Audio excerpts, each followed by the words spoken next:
All right, good evening, everyone. It's nice to have everybody back on another episode. Our last conversation was a very, very insightful one, even though we did not really touch on some of the core things that we wanted to speak on. I liked the fact that it was a very heartfelt conversation. A lot of people were speaking from personal experiences, and it was a really nice one.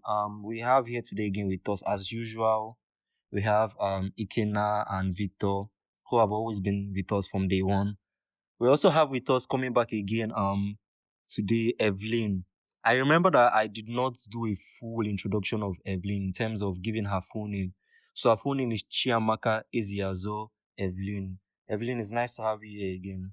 Thank you very much. Thank you very much, Zion. Very grateful to be here. So also we have returning again with us from this episode. She was really, really nice to have her on the last episode. Idun Chiamaka. I really, really hope I pronounced that very well. Chiamaka, it's nice to have you again. Thank you very much, Zion. And yes, you did pronounce it correctly. Oh, thank God. It's nice to be back. It's nice to have you here again. And also returning, we have our very own Tochukwu, backed by popular demand. Tochukwu Eguchika, it's nice to have you here again, sir. Thank you very much. So like I said, we did not go so much in depth in terms of some of the things that we intended to discuss in the last episode. So we went into speaking majorly on the consequences in terms of like abortion and how it has affected our society and sort of brought about a patriarchal society in some people's opinion. And so that's why we thought that it was best that we have a part 2 of this episode where we kind of touch some of these things that we were unable to touch in the last episode. Okay, I remember when we started the last episode, we started by speaking about our personal experiences growing up in terms of like how if we were able to freely speak to our parents about our sex life, our dating life, and things like that. I remember everybody gave their opinion on that. So since Tochukwu was not here on that last episode, I would like to just get a feel of how your own upbringing was in terms of like, were you able to have conversations with your parents about sex, dating, and things like that? Or did you also grow up in a very strict home where things like that were not allowed? Okay. I didn't grow up in a very strict home where things like that were not allowed, but it was also not talked about. Like till today, I don't think I've ever had any conversation with my dad or mom about anything related to sex, anything related to that, right? Growing up, due to the fact that we come from the Igbo, I came from the Igbo ethnic group, and among Igbos, there is this sacredness that is given to, private parts, sex, or anything related to that particular area. And so that sacredness translates in some families to silence, or just, it is forbidden to speak about those things. So nobody ever brought it up. I think I remember one incident. I was around 8 years old then. One of my uncles wanted to give me a book on sex education. So, and my dad was like, "What's the name of that book?" And it was like something related to sex education. And I said, no, you have not reached, you have not reached. Letter. So I was like, this book that I've not reached. Sorry, how old were you by that time? That was 2011. So I should, these are not revealing my age. Yeah, let us say it was 2011. I was around my teens, early teens. Okay. Okay, yes, early teens. So I just felt, well, what's this forbidden knowledge that I'm not supposed to have? But after then, I didn't even get exposed to anything related to that until when I was about 14 years or so. I heard my parents and my elder cousin discussing about masturbation. So I was like, what these people are discussing about? They were like, you have not reached. I was like, what does it mean I have not reached? And I said, okay, I have a dictionary. So I went and got the dictionary, started searching for masturbation. I searched. When I got to M and I master, I was like, how this spell this word? So I now saw a word that resembles it in pronunciation. So I now read the meaning, having sexual pleasure from oneself. I don't even know what sexual pleasure is. I don't even know what self is. What does this mean? I just shrugged it off. So I never really had any conversation at home with regarding sex. I think how I got to know what sex means, it was not at home. All right, so you've said a couple of things that I want us to touch on.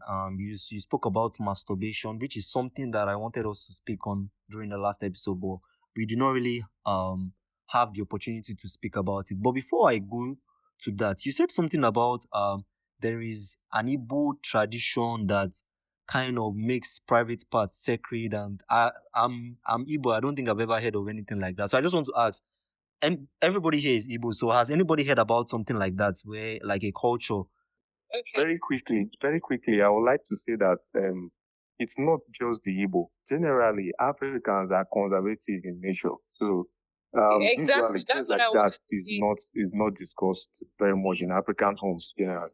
Oh, But the whites, based on the fact that they are liberal, they kind of have this conversation right from when they are little. So I think that is just what the difference is here. Okay, because I thought there was like a tradition or something like that that kind of reverence private parts. I was like, I never heard that one before. I think conservative is a better word. Yeah, conservative is a better word. Oh, okay.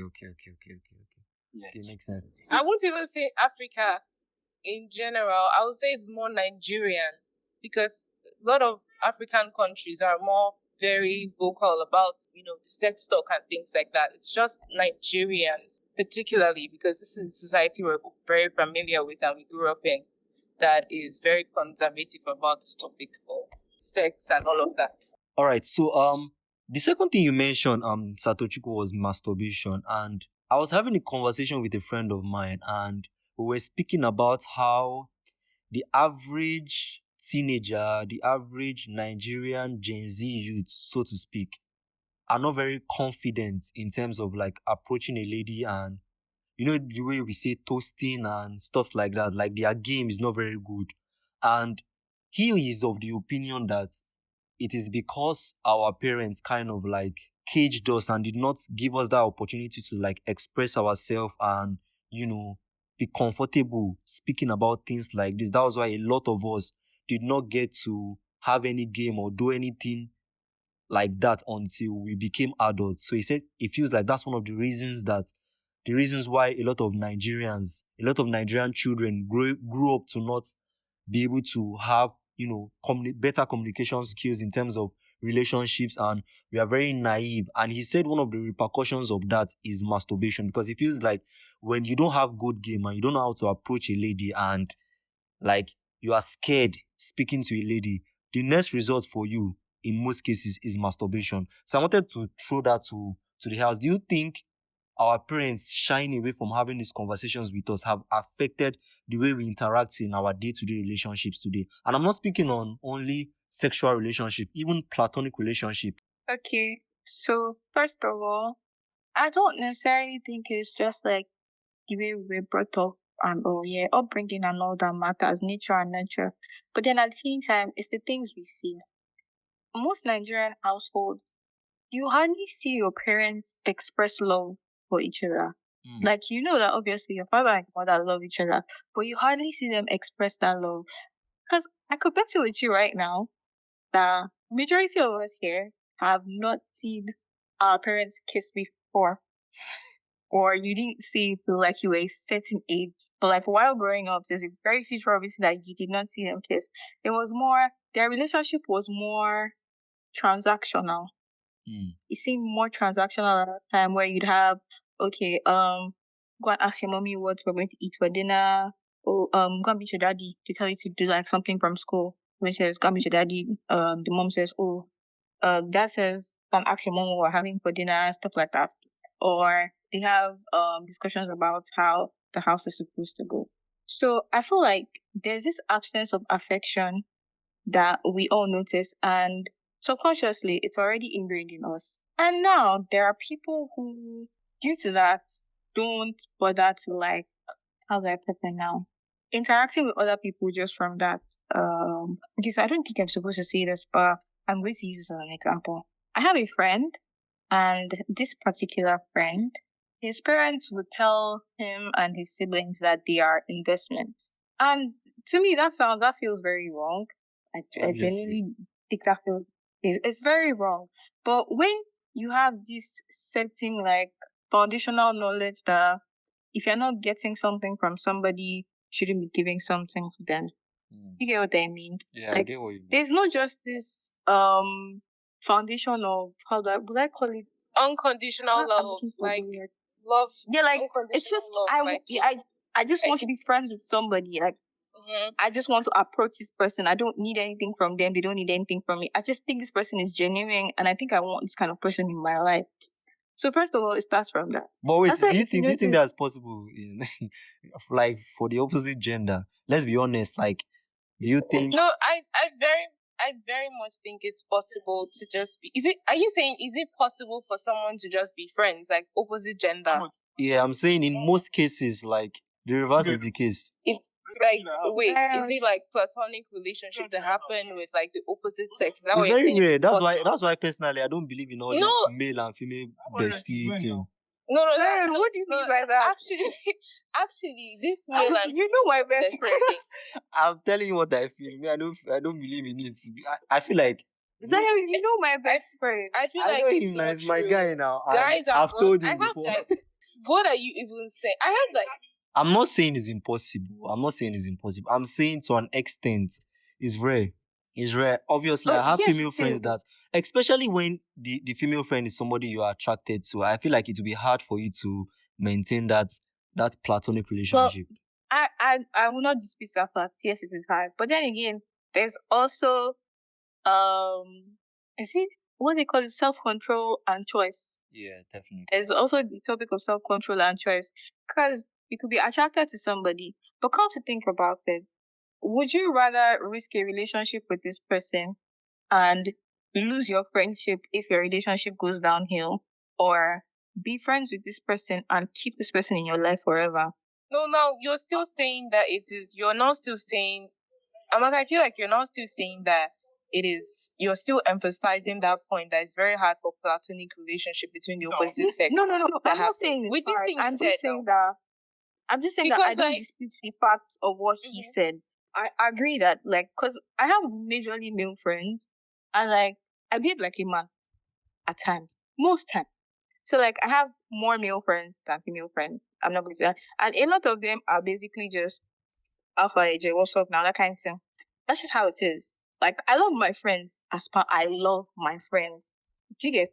Yeah. So like I think it's possible here, but let's not also dispute the fact that in some situations, in some instances, it's actually very hard. Especially when you're attracted to that person. I will not even recommend anybody to try and be friends with someone you're attracted to.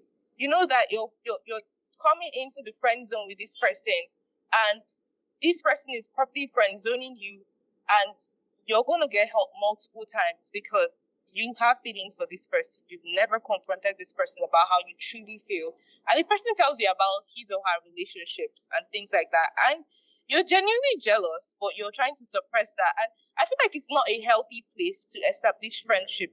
If you're attracted to somebody and you guys are unable to establish a relationship on that basis, and you want to try and disguise it as friendship, I feel like it's not a healthy way to go because of the multiple repercussions that come with that relationship, that whole foundation, you know.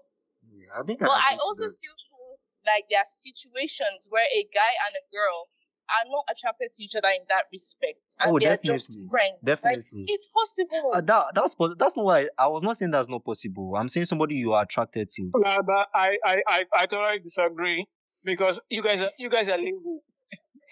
Let me give you an experiment. Let me just give you a simple experiment to do. Yeah. This girl that was saying you have a lot of male friends, I can assure you, pick up your phone, call any of them, and ask them what to eat.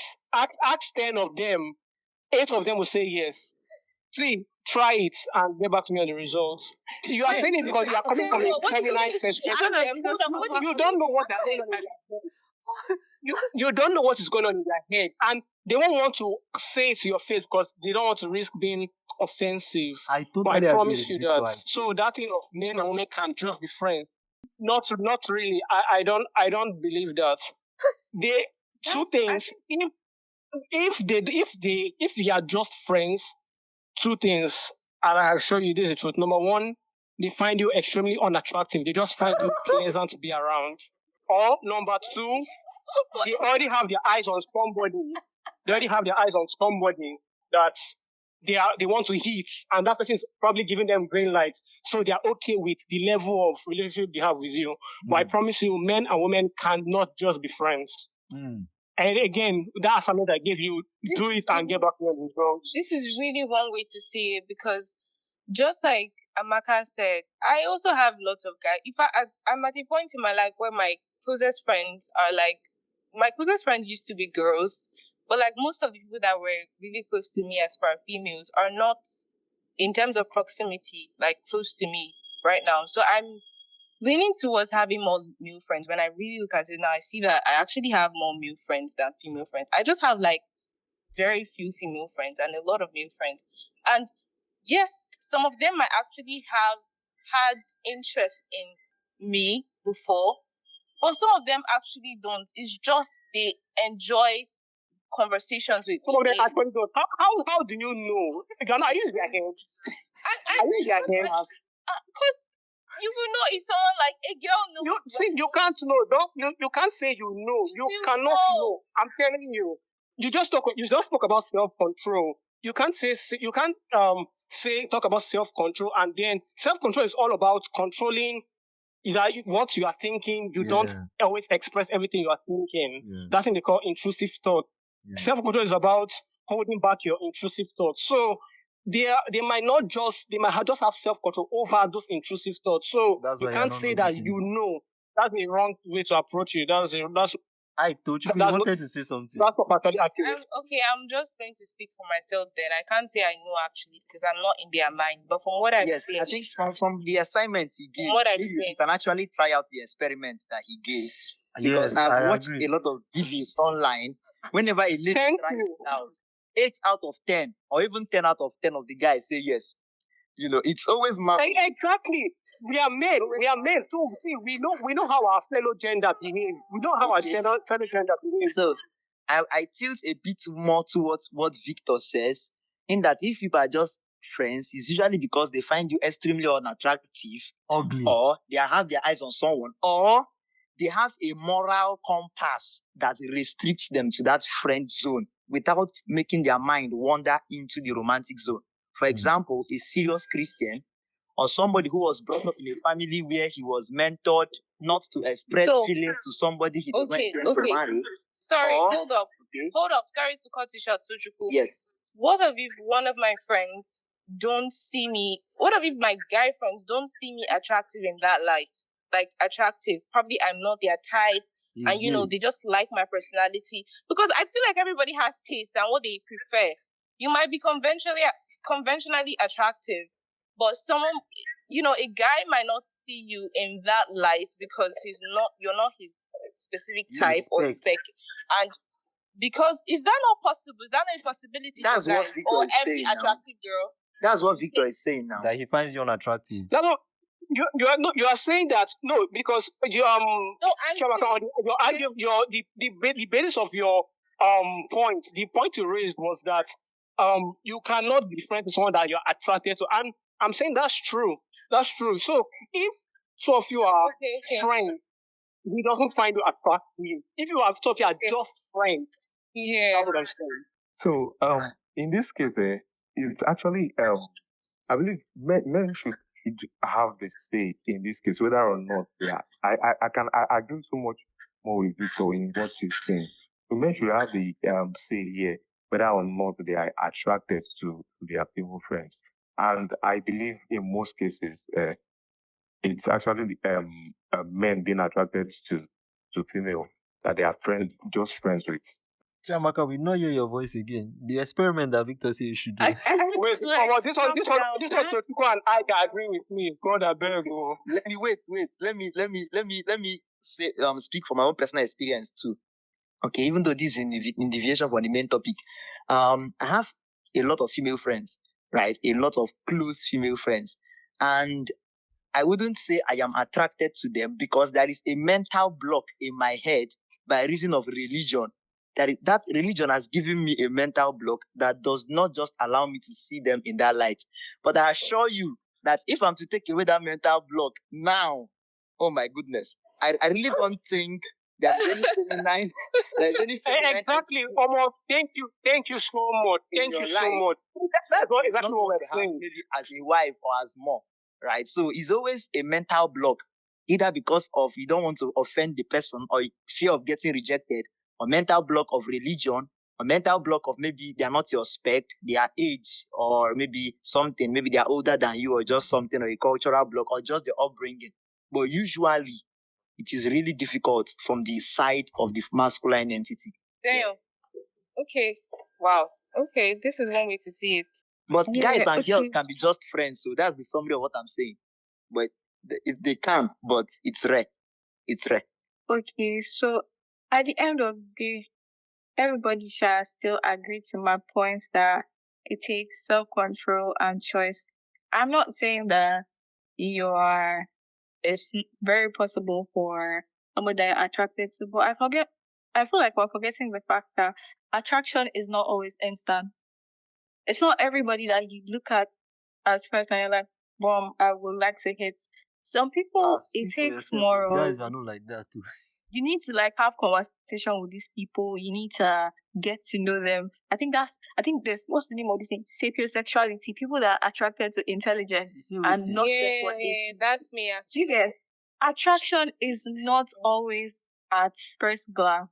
So I could be friends with you, and at first you're not attracted to me, you're not anything, but I just friends while going, and it's fine. And then all of a sudden, one random Saturday, you just look at me and you're like, oh, this actually wouldn't be a bad person to be interested in, right?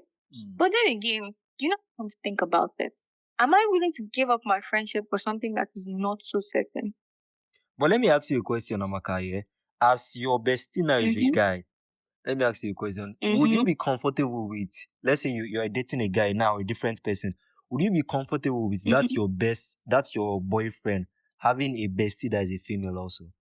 Would you be comfortable with that? Yes, I would, actually. You will not mind that? Yes, I would, actually. Wait. They lie you. Hey, they lie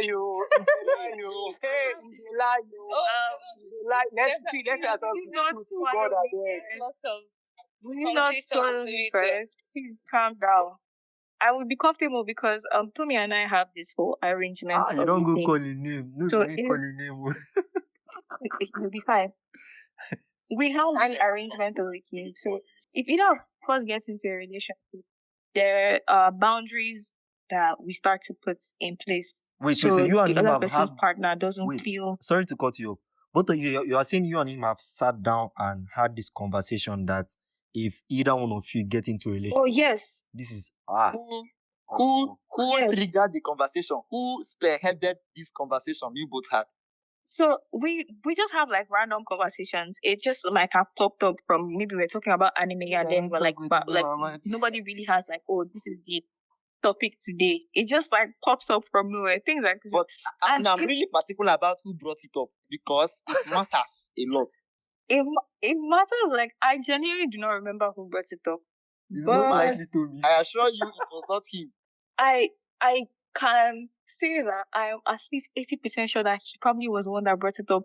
I don't used to think about things like this. I'm a very free spirit. The way Victor said, oh, I don't, that is a lie. I'm very trusting of people. Unless you give me reason to doubt you. Even if you are doing funny stuff in my eyes, as far as I've not caught you with evidence, I'm going to blindly trust you. So you will be comfortable. I'm using you and Tommy as an example now.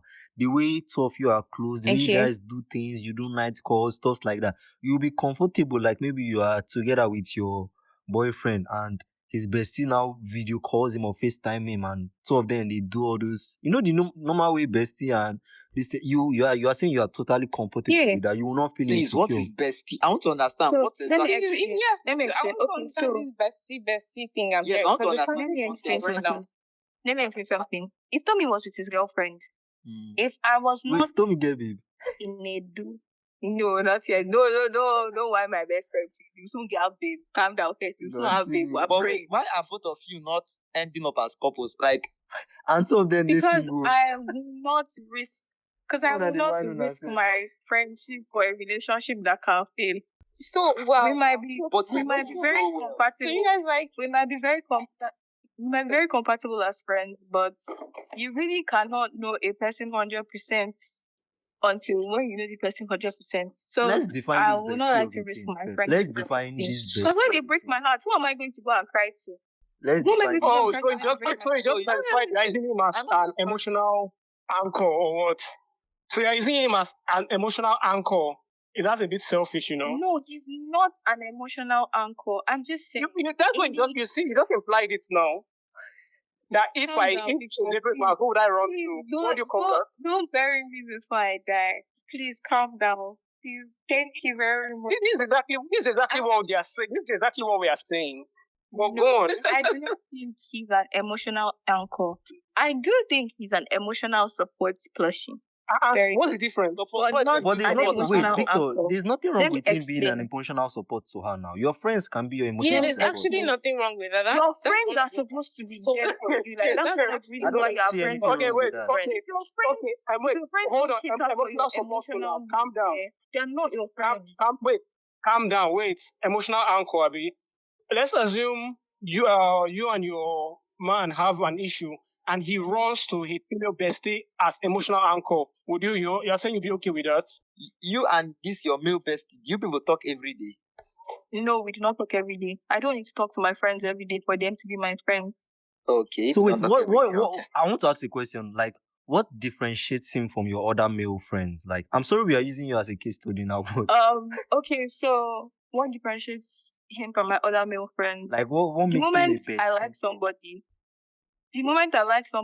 I'm rushing to his DM to tell him, oh, I met this person, I started talking to this person, this is how this person behaves. What do you think? Yeah, a guy. What do you think this person is interested in? Oh, guy, I feel depressed today. I feel down. What's like, try me. There are things like, okay, there's this particular thing we used to do. Do you have 8 minutes or do you need 8 minutes? So there was this day we were scrolling through Instagram and then this reel popped up saying people are depressed and talking to somebody that is depressed for 8 minutes could help them feel better and not lean towards committing suicide. So we made it like a thing. If anybody felt down or like the whole day is like feeling like a whole lot, because most of the time I don't want to tell my friends what I'm going through. I'm the kind of person that likes to like cage my hurts till wherever I can, like just like, you know what, I'm done with my life, forget about it. But then there's Tommy who is not judging me. You get, there's somebody who is not judging me, and I make a lot of stupid decisions. Trust me. If you ask him, he would say it, he will beat his creature. To him, I'm like a child that he adopted that never listens. Honestly, because I come to him for advice and I do the exact opposite. I'm proud to say that. That kind of thing is Honestly. the whole point of being an adult. Amaka, I'm so sorry, but listening to you, it's so obvious that you like him. I Leave feel her, like make you she guys dey are whine probably- herself. Leave her, make No, I see. make she dey whine herself. See, it's all this weird thing that I don't know. Oh, guy. I feel like Let me not bring in something else. I just thank God it was your fellow lady that just told you that. Okay, So, I'm going to put this out couple, like there right what now. I'm hearing. Mention Yeah. that when we give labels to things, Did you get like Labels people are don't dissecting my best friendship? labels don't change the internal reality within. When you have been Yeah. vulnerable with someone emotionally for so long, there is a heart bond you have gotten with that person that to even get Very it with this true. person you claim to be in love with might It's take true. 2 It's years very or true, 3 years. actually. So it's when you get into the But relationship I'm that you discover vulnerable that with a my part brother of and my you sister. is Doesn't mean I withholding. want to lay in bed with them. But you love them, don't you? I'm when vulnerable it with comes my to- mom. Have you seen me? I call my mom my wife. I'm talking to her. I'm telling her like, oh, I like this person. They break my heart. My mother. They did this one. My mother. Do you get? I'm vulnerable like that. As I said, I'm a very free spirit. Tommy would say that there are a lot of things that I practice in my own life that he does not agree with. He just says, you're abnormal. And I think that's okay for you. But it's a me thing. Most of the things that regular people would see as wrong or contradictory really doesn't register to me. I love my friends, like I said earlier, I love my friends as my friends. and I love my partner as my partner. It's all right. A lot of people will say, your partner is supposed to become your best friend and yada yada yada. Yes, your partner is supposed to be a really good friend and like you're confident and everything. What? Well, trust me, there are some things that you don't tell your girlfriend. There's some things that you Wait, go to calm your down. guys. There's some things that Chiamaka, you go to your guys to go and ask. I am Okay. confuzzled, razzled at this moment. I'm hearing a lot of really interesting things. And Victor, to answer your question, I genuinely do not care if my partner has a female best friend. Wow. Your best friend just Of course, you say it's all theory to you until the reality hits you. You just said it enough. Absolutely true. Until the reality hits you, of course you say it. I mean, who wouldn't say that? Yeah, actually true. I'm judging based on the skill that I'm not doing anything wrong to my own partner because of the fact that I have a male best friend. So I'm you're not chop somebody food. No mean say no person no go chop your food though. You know chop person food. No mean say person no go chop your own. Oh yeah, no. This guy adage really because I'm like, where did this adage come from? Like, no worry. Yeah, please, let's wait. Let's just go back. It's called it's OT in Lagos. Call it OT. Let's just come back to topic. Oh my God. Let's move on. Oh my God. The major question, the underlying question that I asked, if nobody can answer, I was asking if I was answering it and then you don't know the question I'm talking about again. The question I was asking was still on topic was that did our parents shying away from giving us sex education affected us in terms of how we communicate with people, and it's part of what has resulted to a lot of teenagers going into masturbation and pornography. That's what I was asking, because they don't have any game. They can't, communicate with the opposite sex, and they just try to like satisfy themselves the way they can. Yeah, you see, what Chiamaka said at first is truth. And what's your friend as well? You talked about you first talked about your friend on what he told you concerning this particular topic. Yeah. So I believe it's also true as well. So in this case, our parents did not bring up this discussion, and growing up is the best time to actually learn something. I think that teenage period and your childhood. So once you don't grasp these things, then it becomes difficult for you to kind of get it during your adulthood. So you feel like there's a correlation. What do you say? I said, so you feel like there is a correlation between, like, there is a line connecting white people? Yes, there is a bit, like I said, what Amaka said initially is also true, and this one also, two truths can actually exist. Yeah. So this one is also true as well, in the sense that because they did not, familiarize us with those necessary things we needed to know, we resort to other things. I think that's what results to masturbation in adults and early and teenagers as well. So I believe it does, yeah. Not just believe it, practically it does, like, to many people. Because I was thinking, I think which day was that? I was just thinking that I think I was watching a movie, and Never Have I Ever, this teenage high school series, and I was just seeing how these kids that were like 15, 14 years old teenagers, and because they were virgins and they had not had sex, they were bullied, laughed at, and like, the way over there in the West, if you are still a virgin, it's like, they should just stone you to death. And it's funny how that same thing that people are shamed for over there in the West, if you come here to Nigeria and in Africa, like, you are praised for it. It's seen as something that is very laudable. Like, if you are a virgin or more, like, you are like the best of the best. And then I'm like, what exactly is now the truth? Because I don't understand. In one part of the world, it is shown, and in one part, is celebrated. So which one is right? What is the right way to go? Because I can't, personally, I subscribe to the idea of them not shaming this thing, because I feel like it's a natural thing, and I feel like if you are allowed to explore some of these things earlier enough in your childhood and your teenage years, they're not going to really shock you like that again when you grow up. This is not me saying that you should be sleeping around during your teenage and childhood years. What I'm saying is this: the way the human heart works is the more you withhold something from human beings, the more they want it. That's why you see girls that when they were in their parents' house, they were like the holies of the holies. But the moment they enter university like this, where you say nobody they watch them again, all the things where they don't allow them do since, now they go they do. So I'm like, don't you think it's doing more harm towards the idea of, withholding all this information with us? And I feel like religion is not even helping in a way. I just think it's something that's always just been there. It is starts with the people that train us now. So it is starts with people that train them. Yeah, Evelyn, you wanted to say It something. has been passed down.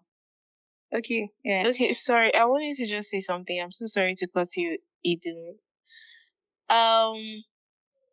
From time past, from time immemorial, women has always been praised for their virtue, like keeping their. If you even watch old movies, like old Western movies, you would see that it was a thing of virtue. I don't know how many of us have seen Bridgerton, like the movie Bridgerton. We've all seen Bridgerton, and how women that had sex before marriage were seen as scandalous and seen as someone who was dirty, and the society didn't want to associate themselves with them. Well, you will notice that even in that movie, there were a couple of people that were speaking against it, like Eloise, and fighting against things like that.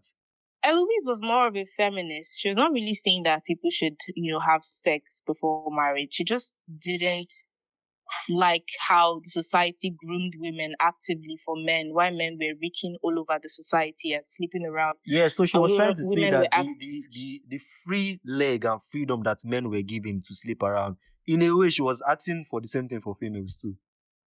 Well, in a way, but I will not particularly say that was it. She just saw the whole thing as stupid, and very illogical.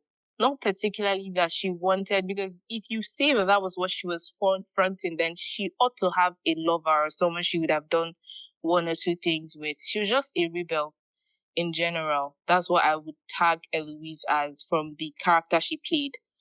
So as I was saying, it's not just a Nigerian thing here; it's a Western thing too. But the only thing is that the Westerners has come to a point where they've so much given freedom of thoughts, mind, and a lot of other things to people, and they're able to explore their curiosity to its maximum level.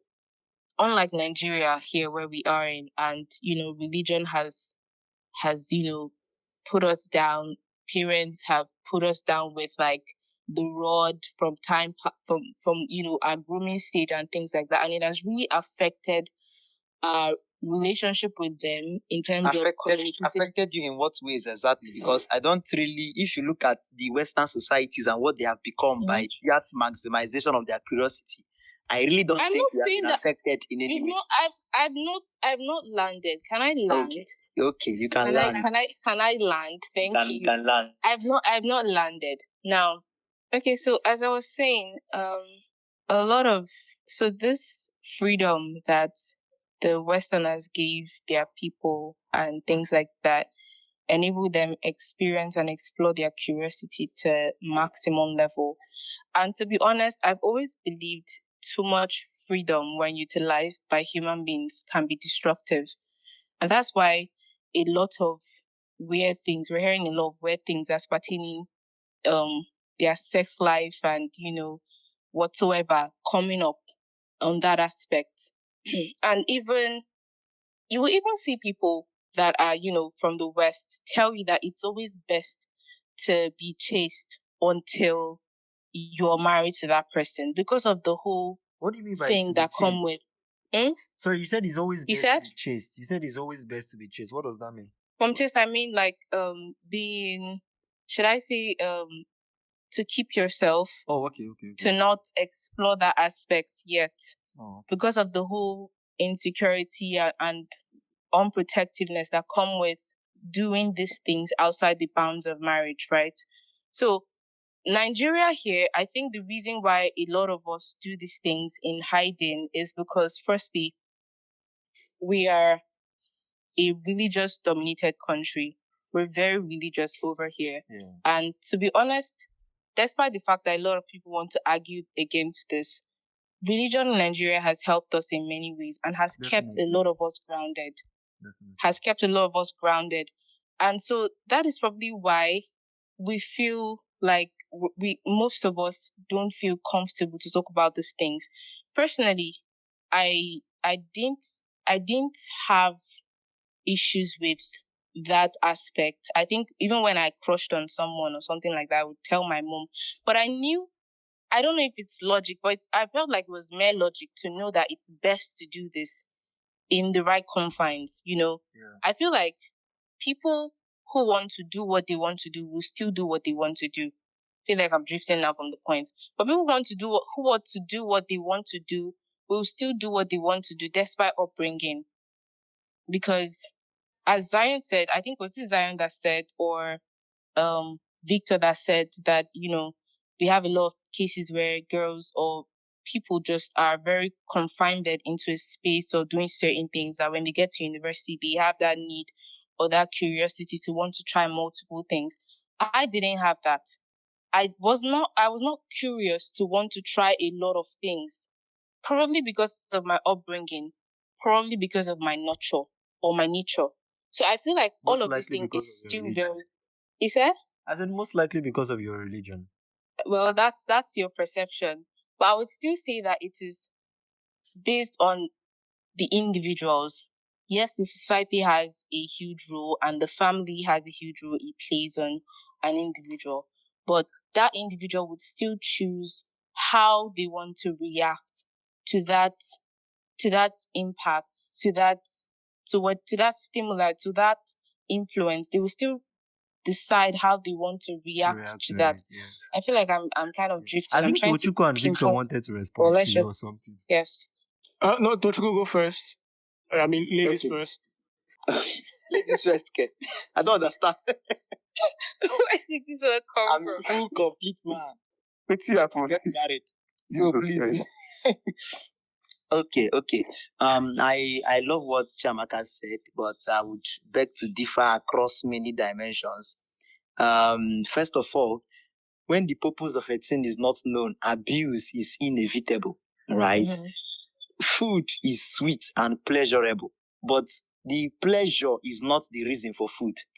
Pleasure is only 1% of why we eat food. If you don't eat food, you will die. Why? Because food is for sustenance of life, for nourishment, for giving you nutrients. That is the main purpose of food. However, food also happens to be sweet. Sleep is sweet. Sleep is pleasurable, but that is not the purpose of sleep. You sleep for renewal and refreshing, right? So even though sleep is pleasurable, we don't sleep just for pleasure alone. Sleep just happens to be pleasurable. Coming to sex is sweet, sex is pleasurable, but that is not the purpose. Sex just happens. I know because it people who have engaged in it, they love to go back to it, and movies make it seem sweet, right? I planned it, so that's how I know. You plan right? what? No, that's What did you Good plan? talk. Good talk. This is a safe Tell us, what space. did you plan? This is a safe space. This is a safe What did you space. plan? We want to know. No, but sincerely, okay, I know because people who have engaged in it gave a report that it is sweet, right? Yeah, so that's that. So, well, sex just happens to be sweet. So it just like food and sleep. Sex has a purpose, which is achieving the highest level of bonding with an individual. That is what it's for bonding. So if you have that particular activity, it is not something you should engage in with just anybody. In fact, the bonding is so exclusive that I believe, and it should be with one person. If you engage in that activity with different individuals, it will show in how emotionally disconnected you will be. It will show in how you will be able to align with different people's timelines. It shows in the people that engage in these things, especially women who are monogamous in nature, design, and purpose. I know this will raise a lot of good. What are you I love the fact that Chama wants to say something. Right? But let me tell you something. Women are designed for pair bonding. When a woman has Chamaka, you saying something? No. I'm trying to. I want to let you finish what you're saying so that I can say something. So, because of how sacred that particular act is, some cultures adopted modes to be able to stop members of that culture from engaging in it until the prescribed time or until the due time. African cultures brought about conservative methods, demonizing it or not even talking about it, right? Wait, hold on. Whilst, Sorry to cut you off. So you're saying the demonization is intentional? yes, obviously now. Obviously. Yes, the Don't do that. demonization is intentional. Do you even Yes. know that this demonization was taken to the extreme in some African countries? Like this genital mutilation on the part of women to ensure that they are chaste until marriage. So like it was actually a thing. And it's actually a negative extreme, right? Yes, But it is. during the conference yesterday, I was saying something that the opposite of the cause is not necessarily the solution to the problem. The problem is complex. You cannot bring a simple solution to a complex problem, to a problem that you have not understood. So saying, on the other hand, we should now teach children sex education wholly and holistically, teach them about private parts, teach them everything about sex, might not solve the problem in the way you think it would. That is my own presentation. So I believe that at certain stages, it can be demonized. I don't agree. You don't agree? Okay, speak up. I don't agree. Okay. So first of all, yeah, I feel like you're forgetting the fact that sex education comes in stages. Sex education comes in stages for different ages. You don't say things like teaching them about sexual body parts and stuff like that. Do you know, have you ever heard of good touch, bad touch? I don't know if anybody here has heard of that. Good touch, bad touch. Yeah. I've heard of it. Okay, so I'm going to, for those of you who haven't have heard of it before, let me explain what good touch, bad touch is. It's something you teach your kids. It's sex education too. It's something you teach your kids so they don't get harassed, or if somebody's trying to harass I think them, everybody they here know knows when what to it is. alarm. Where if they touch you in this place, Yeah. it's bad touch. If they Yeah. If they touch you in this place, you raise alarm. Like these are parts of your body everybody that you knows don't that. allow people to touch. So Chiku, that's also sex education. In as much as we're talking about the fact that teaching people about things that we Nigerians like to deceive ourselves that teenagers are They not already supposed to know all these things. Yeah. That's it. They already know. Wanna And it would be better if you they guide were them. taught the right way and the safe way to do things Because from home. another thing Obviously, you don't tell your kids to go out there and have sex with multiple people. Another thing I That want to is speak wrong. about. Sorry to cut you off, because I feel like another thing I want to speak about is because if you don't teach them these things, they will obviously get that knowledge somewhere else. The social media is there, their friends are there. So would you rather that your children learn these things from you, or they learn it from a total stranger that might have ulterior motives? I would rather teach my daughter things like that than have her learning it from one teacher or one person in church or school, because they would definitely still get this knowledge. I agree with that. And so, as I was saying here, there's a safe way to do these things. You don't tell your kids, obviously, oh, go there, like go out to the world and like do as you please sexually for more than one reason. It's not just, you're born or no born. There are STIs. There is the unwanted pregnancies. And when I mean unwanted pregnancy, I don't mean the signal that comes from it. I mean the fact that you might now be responsible for another life. And I will not agree with what you said that women are, is it created monogamous? Let him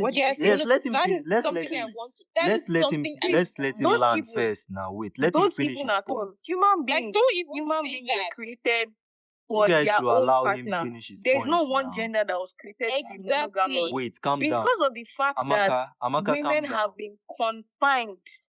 Amaka, calm down. Let him finish his point, then you can now counter him. Okay. I think I've finished my point. She said sex education should come in stages, which I agree wholesomely with. And she said every gender was made for their partner, which I also agree wholesomely with. So I don't think there's any ground for debate. I don't agree. Why even with that? I don't agree. Everybody was made for their partner. I don't agree with that. So there is no any gender that was created to be frolicking about.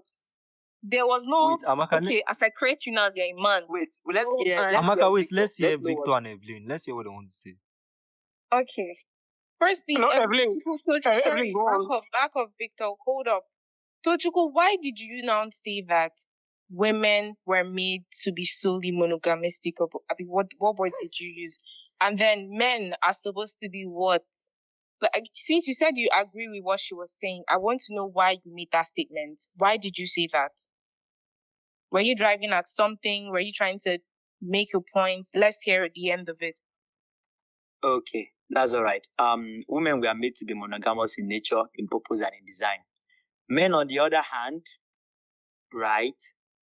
Let me not even get into that. No, get into it. Say it, speak it out. Speak it out. Wait, look at this. Look at this. A woman, right, has sexual activity biologically. Let's look at it biologically now. Now, this, what I want to say now, disclaimer, this is not a reason to be polygamous or a reason to be promiscuous or frolic around or whatsoever. I'm just trying to show you the biological design of men and women. And then you will tell me what you can make of that, right? By age 45, a woman ceases to be capable of reproduction, or let's say 45 to 55. However, a man continues to be reproductive, sexually active in terms of reproduction up till 80, 90. So what is the reason for that mismatch in terms of andropause and menopause? Answer your question. I believe that's a rhetorical question. Finish what started. It's not a rhetorical question. It's not a rhetorical question. It's not a rhetorical question. So what is it? You're actually asking the question. Yes, it's a question. Me, I don't know. Victor, I said Victor Tochiko, I would like to answer your question with a question. Am I allowed to? Okay, you're allowed to. Okay, so does biology in itself state that because you guys still have the capability to create more life at a certain age, now put it as like a golden rule that stamped? Because at 85 you can still sire a child, polygamy is what you were meant for? No, I didn't say polygamy is what you are meant for. That is what you're what I'm saying. I'm saying that the position of the man and the realities of the man makes polygamy a considerable option, even though that is not necessarily the intended design. That's what I'm saying. I'm saying polygamy is more logically consistent for a man than for a woman. That's what I'm saying. Don't you give your saying that way? Do you know what you're saying now? Do you know you're even saying that with this statement you just made about women reaching menopause way before men reach menopause? Yes. You're literally saying that women, if I'm going to see it this other way, you're saying that women now have the opportunity to have multiple sexual partners because they have the advantage of reaching menopause on time, which means they're no longer scared of getting pregnant. They can have as many sexual relations as they want to. Because now that's what you're saying. Because if you even turn the tables, it's now actually that men are supposed to be monogamistic and women are supposed to be very polygamous because we reach menopause on time. So we're no longer scared of getting pregnant anymore. That is done and buried. We can move on with our lives. But men still have that risk of giving birth to multiple children, more responsibilities to him. So can we now still say, because this is another way to look at it, the way you're looking at it is like a different perspective, right? This is another way to see it, that women can also be seen to be polygamistic. Are you still there, Tochukwu? I'm here. I'm trying to really wrap my head around these arguments you are making now. Okay. What do you understand by polygamistic? Let me truly understand what you are driving. You said you're the one that started it now, the whole monogamy and polygamy. So let's hear your own definition of it. No, you already gave your own examples. I want to get your own definition of it first. No. You started the matter of monogamy. So you should be the one to answer that. This whole question, this whole discussion came about because of the statement you made. So it's best and better that you lay the foundation of what they mean. Because I'm telling you, what I'm saying is based on all of the things you've said, all of the statements you've made, right? All of the insights you've given us. So It's only normal that you give us. Okay, sorry. Moving on from, I'm still on the matter. Moving on from this instance I just gave. Let me just give you another instance. there are multiple instances, so that you would see where I'm driving at. I'm just saying that it is more logically consistent for a man to be polygamous than for a woman to be polygamous. If a woman has multiple sexual partners, it is hard, especially in those olden times when cultures were forming. It is very difficult to tell the paternity of the child. But if a man has multiple sexual partners, it is still easy to tell who the father of the child is and who the mother of the child is. This is another instance. I'm not trying to legalize polygamy. I'm only trying to make you see the fact that it is expected. It is more like a natural resultant effect for a man to be polygamous than for a woman to be polygamous. That's what I'm trying to say. In fact, in today's world, I'm not trying to back to Slim. In today's world, we actually need more men to be polygamous because of the falling birth rate. Are you serious right now? Is that what you're going yes, to? Yes, hold on. You've been talking. Let me buttress my point. Like I said, the falling birth rate. If you look at Europe now, Europe is having the worst of the worst birth rate. In fact, this is the lowest. In Japan last year, they said less than 1,000 kids. They birthed less than 1,000 kids. The Japanese are on the edge of extinction. Same with the Australians. Same with a lot of Europeans around the world. So, like I said, not to sound like I sided with Tochko, but we actually need more men to be polygamous. If some set of women are refusing to want a child, the men should also actively go after other women who will be willing to. Even South Korea is even the worst. In fact, the government. So now the government had some incentive programs to make couples have a child, but they refused.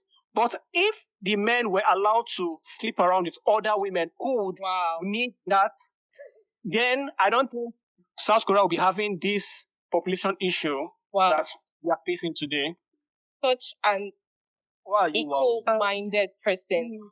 Such a not cold-minded. We are saving them from extinction. You know what it means? Wow. You know what it means? I think a question and a statement. So, Victor, why do you think the declining birth rate is just people refusing to have kids? It might be a result of people actually becoming wiser and realizing that, I don't know, we've given the generations after them, before them, their generation inbuilt trauma. Why are we looking at it as, are we trying to say that women are now breeding tools? How is that people trying to say that wiser? women are breeding tools for the population? You're missing the whole point. You're missing the whole, and you're being emotional about it. I'm being logical. I'm being emotional. I'm asking a question. That was an emotional question. You raised trauma, and that's clearly an emotional question. I'm bringing a fact. I'm bringing a fact. I'm speaking facts here. Let us not dispute the fact that mental health is also a thing. Mental health, it is not just emotional. These things affect people. These things affect your gender. I don't know why you people decide to draw the line at emotions when the statistics and data out there. Chiamaka, the statistics and data out there are not attributing. That's what I'm saying. We're talking about saving a race from extinction, from being wiped off the face of. And the rate is going. And the rate is going by 2050. Hold on. I'm trying to say something. Sorry, Victor. I'm so sorry. You still continue your statement. I think what you should now be saying is that people in those countries that are likely to go extinct can be polygamous, or what are you trying to say? Can be polygamistic. I don't even know if that's a word, but you get what I'm trying to say. Not in general, because not every part of the world is going extinct. It's just overpopulated in this country. So we are trust me, we are not. Trust me, we are not overpopulated. Let me say something from a sociological standpoint, right? The world and Mother Nature has always had a way of balancing population, right from time immemorial. If a like what? Calm down, let me finish what I'm saying. if a lot of people in a part of a country were dying massively, trust me, a lot of people in another part of the country, in another part of a different country, are multiplying aggressively. But that's a different So there's race like now. always this you said? I said, but that would be a different race. So this race that Victor is talking about would still be going extinct. Yes, that's what So I'm talking about population in general now. But I'm saying that if he's saying this, then he should not say men in general, but in that particular population, like that particular country that is likely going extinct. And trust me, That's literally what I said. That's literally what I said. You That's said, what I said. People, if the men in those countries are allowed to be polygamous, that's what I said. Okay. I stand corrected then. I still genuinely think so, that so wait, hold on. You said something about balancing population. I want to be just to be clear. Mm-hmm. There is a group of people that advocate for population control. They're called eugenicists. Okay.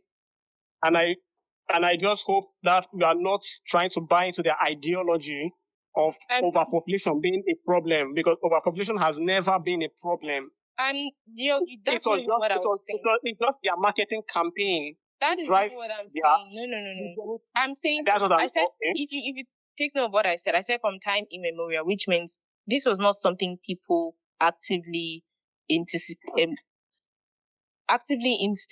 It was something that was natural, right? From time. Like what? Okay, then I ask, like what? In what instance? Because in history we've had cases of people dying, and further reports show that it was deliberately done. We'll give the most recent example of communist China, Mao Zedong, and his when some people, they were able to convince some Chinese people to hand over their farmlands to the government, that the government would feed them, and then it failed. That plan failed, and as a result, over 50 million people died. There was a report that said that was a planned thing. They actually planned the outcome. It was not a failure of the work of the plan. It was not a failure. It was actually an intended outcome. So we can't, using that as an example and others too that would have come up, we can't now say that nature has a way of controlling population. Nature actually does, yes, because in then I ask like what? Like what? I'm saying in time past, like way before, this whole, I don't know, the group of persons you mentioned that were trying to monetize this whole thing and market that whole population thing. I'm saying in time way past, when people die, where there's massive death rate, there's also massive birth rate. It's just a natural thing. We studied this thing. We studied the declines, and there was a time in the society where, like, are you saying it's spiritually driven? I don't really understand. And I'm saying this time past, when you say a lot of people died, I'm saying there is no such thing as a lot of people died naturally. A lot of people cannot die naturally. No, it's not naturally. Obviously, it's not naturally. They don't die naturally. Something causes this death. It's either sickness. Exactly. Like sickness. You said like sickness. I said it might be sickness that might have killed that person. It might have been war. If we're talking about, we're talking of a large group of people. You said nature has a way of balancing. Okay, I know what. Let's just leave this matter because it's a whole long talk. I swear we are already now discussing biology and natural phenomena. Honestly, I don't even know how we got there. Alright, so let's move on, please. Honestly, I don't know how we got there. But I'm happy we've spent a lot of time talking about polygamy, and because that's what we are speaking on. We are speaking on sex and sex life, which involves marriage and things like that. So I'm happy on how the conversation has been going so far. But I would like to ask this question though. Because at the end of the day, we all would end up becoming parents by the grace of God if Jesus tallies.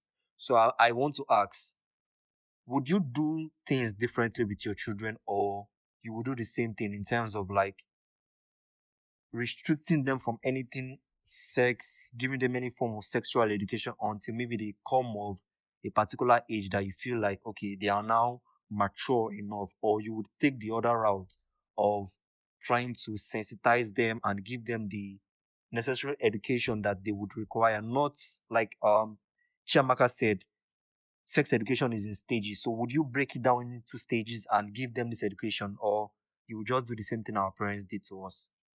So I think my own answer is like very obvious. My kids would definitely compulsorily get sex education from me. At what I'm age? not having somebody who, as I said, is in stages. It starts from good touch, bad touch, to creating this leveled ground where they know they are their own person and they can come and speak to me about their experiences. So I have this friend. Sorry to like believe in it. I have this friend. He was making a joke one day about the first time that he had a wet dream and he woke up with an erection like early in the morning, and he genuinely panicked. He was worried that something was wrong with him and he was going to die. He was literally frantic, and he didn't know how to like call it to the attention of the elders that, oh, I woke up and this happened. And then he was just there, like panicking, like, oh my God, what's happening to me? Am I going to? And I think his mom noticed, and that was when she told him, oh, it is normal. And there was nothing wrong with him. I don't think I want my kids to get to the point where if something changes in their body, something changes in their life, they don't think of me as like the first person to come into like they start panicking and thinking, how do I solve this problem on my own? Which now leads them to wanting to go outside to probably where they would not be scorned or judged or that would make them feel uncomfortable. So I think I always want to be like the 911 or the default line for my kids whenever something strange happens. Your body develops, you change, you start to like some certain things, you start to change some certain things, you start to notice things about yourself. I genuinely would like to be like the first person on your mind. Oh, I want to tell my mom about this. So yeah, my kids will be getting sex education, but sex education in stages. I totally agree with that. Like that's my own takeaway from this sex education in stages. I think that's a very good balance. Honestly. Yeah, I'm also pro that. Yeah, that's a good balance actually. So Victor Tochuko, what are your takes on No, this? actually, I agree with her. I agree with her. Being the first person that your children want to walk up to, if anything changes or if they are told anything at school by someone, or I think is the best. And also giving sex education in stages. I agree with that wholesomely. I think this is the first episode that we are. Oh, let me hear Victor first. Victor. Why you laugh? Well, for that, I think it's more of when we talk of this sex education thing, I think it's more about I thought when they were talking, something came to my mind. It's more about developing their personality first before trying to teach them about these things, like the ability to speak up. You know, earlier in the conversations, you raised this question. You said you had this friend that is he's always afraid to talk to a girl and all that. Yeah. And if you trace it, I won't 100% agree that it's because of they were not taught of sex education and all that. I think the confidence, there's a way you raise. I've met confident children, and fuck my god, like when you meet confident children, you will just know the kind of environment they grew up in, like the way they talk, the way they carry themselves, the way they express themselves. When I see them, low key, I'm always jealous of how they were raised because I wasn't raised like that. Any confidence I have to learn it. So I think it's more about building their confidence first to always speak up before you start introducing these things to them. I think you have to work more on their personality, especially from 0 to 5 before they start going to school and probably getting exposed to a couple of things. I think you have to build that personality. Then you will now introduce sex education. By doing that, they can now properly express themselves. You get as to whatever it is they want to do or any issues they have and all that and all that. So yeah, I think it's more personality first for me. Wow. So build their personality first, then give them sex education in stages. instead of totally Yes. shying away Well, from it. wait, if you're saying building their personality first, which means for a significant period of your life, you'll be building personality and, the sex part and the private, the whole sex talk will not be talked about until a certain level. Is that what you're saying? You're not going to say anything about the, sex education until you build their personality to a specific age. Is that what you're saying? At least you 5 years old. Sure, that's me. Okay. I'm really, really happy about this episode. I think this is the first episode that we are all agreeing on something. And honestly, I like that we're able to come to a consensus that, and which I feel like actually makes a lot of sense instead of the whole not even speaking to them about it at all. Because at the end of the day, like we've agreed on, they would get to hear some of these things. So, like Chiamaka said, she would like to be the first point of contact. And I think that's the best thing. That feeling where you are comfortable enough to go and sit with your mom and that's why I feel like that's why a lot of children growing up, they were molested by their uncles and some family members, but because they did not have that relationship with their parents, they were not comfortable enough to like go and meet their parents as their first point of contact and say, this uncle, this brother touched me in this place or something like that. But if you've brought them up in that kind of environment, the moment somebody just does something that is inappropriate, you will be the first person they will run and come and tell. They will not be scared and like nobody can threaten them, that kind of thing that if you tell your mommy or your daddy, I will do this to you, I'll do that. If you've taught them all these things and you make them feel protected and feel that they can always trust you to protect them, I think that's the best way to go. That's the best way to go. Thank you so much, everyone. I really, really learned a lot from this session. Does anybody want to say any last thing, any last words before we call it a day? I would say that sex is meant to be enjoyed with your partner and with your wife or with your husband. So please restrict it to that zone. Thank you very much. Okay, I also would say that. Okay, no, everything please go first. Okay, I will also second what he said. Tochku said. I think that's the safest speaking.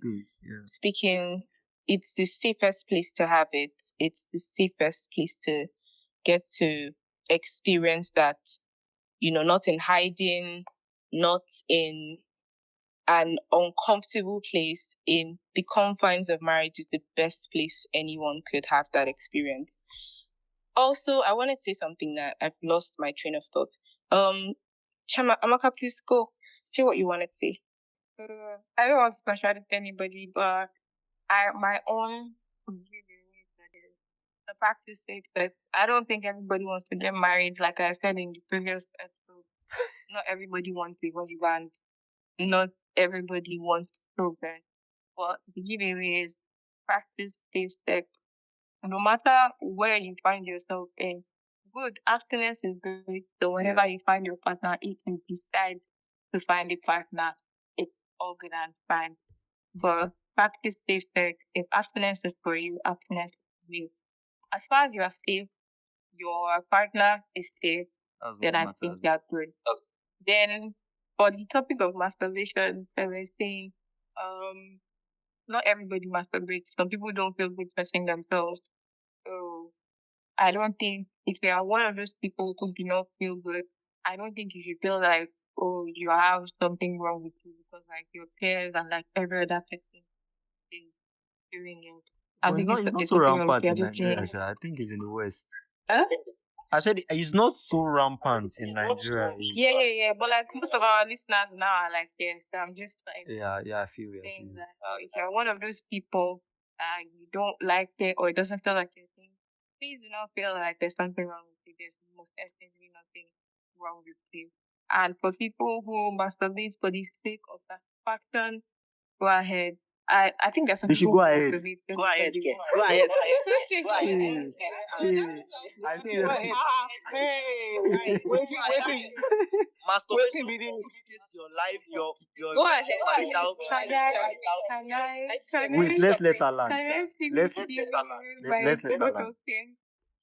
Okay, so as I said, there are different reasons why people masturbate. Some people do it because of they're trying to satisfy themselves, and then some people do it based on an educational level. And when I say an educational level, I mean knowing themselves, like knowing how you want to be pleasured. If you go to, because like over there, there are some people who specialize in like in teaching you how to masturbate. therapy and stuff like that. No, they don't teach you how to masturbate. It's like some people have problems in their marriage. Like like to get married to somebody and you are not compatible with them. Okay. You get.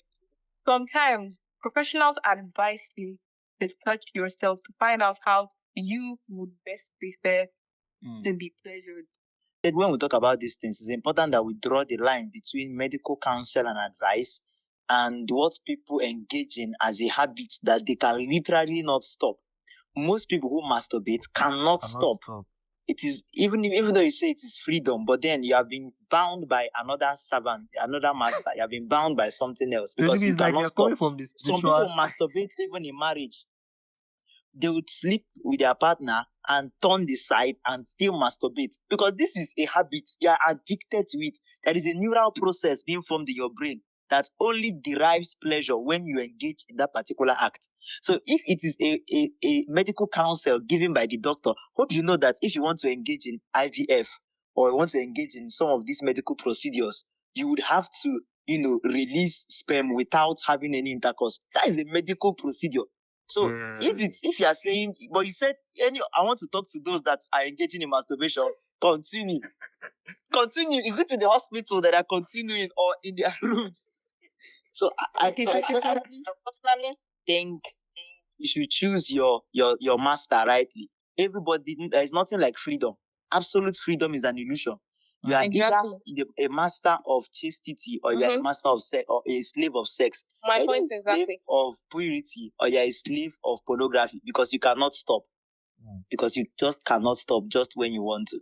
So that's my own. I think the first thing I said was, and then maybe like Claire was like, make sure that you are safe.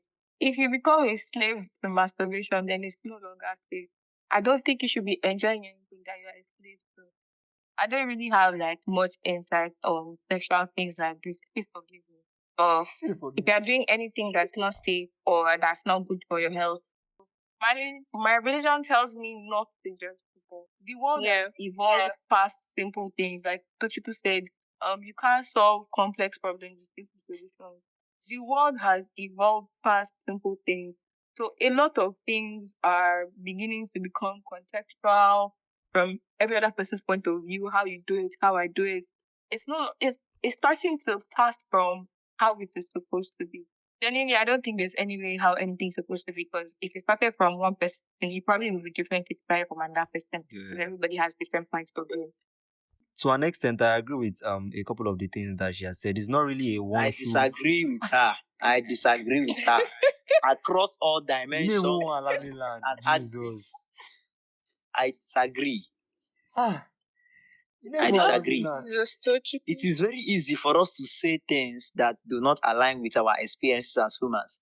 When you just say that human interaction is more complex than physics or quantum physics, it's easy to say. Why? Because it restricts you from engaging in your lusts and your desires. That is simply the bone of contention here. You want to engage in something, but then there is a law telling you that you ought not to engage in this thing, and you feel the law does not apply to you. Truth, mercy, justice, these things are inequivocal principles that are timeless and universal. Truth is objective. Justice is objective. We know for a fact that the Nazis killing about 6 million Jews is unjust. We know that it is evil. If you say it is not evil, then what right do you have to make laws on things that are not timeless and universal? These things are objective and apply to all human beings. Just like I will quote him, Odumo the Black said. I don't think you bring up that. Everybody knows what right and wrong is. You can choose to do wrong, but don't try to justify it. Just say, I know that this thing is wrong. I know that this thing, I ought not to be engaging in it. I know that this thing will complicate my life, but I am helpless. I cannot help it. I want to engage in it for the pleasure. We'll clap for you and celebrate you. Goodbye on the road you are going. But trying to say truth and lie does not exist, right and wrong does not exist, Oh my goodness. I think that is demolishing the whole Yes, fabric of reality. I think he's actually making a valid point, a strong point, and I absolutely agree with what he's saying. And most people who were engaged in these things, they felt guilty at first. In fact, most people have listened to a lot of testimonies of people who were abused. The moment they were abused by their father's friend or their uncle, they felt this thing was not right. They felt this thing ought not to be. But eventually, with time, your conscience is deadened, and then you now begin to claim that there's no right and wrong. Yeah, No, true. your conscience knew initially that this thing was Exactly. just not right, even though you always didn't even know. know what you are doing.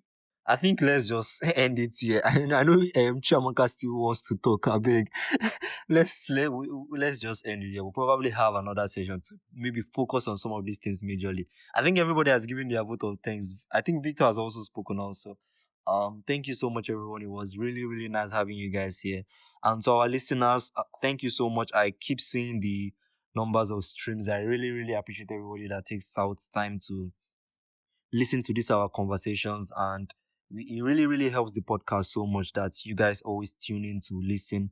Please like, share, subscribe, leave a rating on our Spotify, follow us on our YouTube. It really, really helps other people to find us. Thank you so much, everyone. It was really, really nice having you guys here. Looking forward to our next conversation. Good night, everyone.